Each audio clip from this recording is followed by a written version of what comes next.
এই দুনিয়ার পুরো জীবনটা এটা হচ্ছে লালসাময় একটা জীবন, লোভ, মরিচিকা, মায়াজাল। এই মায়াজালে আমরা আটকে আছি, ফলে মৃত্যুর কথা আমরা ভুলে গিয়েছি। পাগলের মতো ছুটছি, আরো টাকা লাগবে, আরো খ্যাতি লাগবে, আরো যশ লাগবে, আরো দাপট লাগবে। আমার এত টাকা দিয়ে কি হবে? এত সম্পদ দিয়ে কি হবে?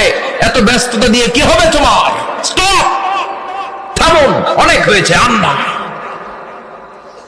থামুন, take a rest and think about death.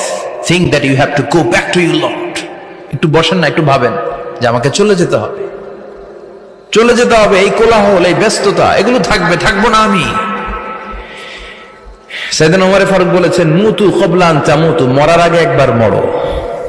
হাসিবু ক্বাবলা আন তুহাসাবু আলাইকুম, তোমার হিসাব নেওয়ার আগে তুমি একবার নিজের হিসাবটা করো না। কাগজ বের করে একটু লিখো না কি কি ভালো কাজ করছিলা, যেগুলো দিয়ে নাজাতের ওয়াসিলা হতে পারে। 1 2 3, আর কি কি আকাম কুকাম করছো দেখো না।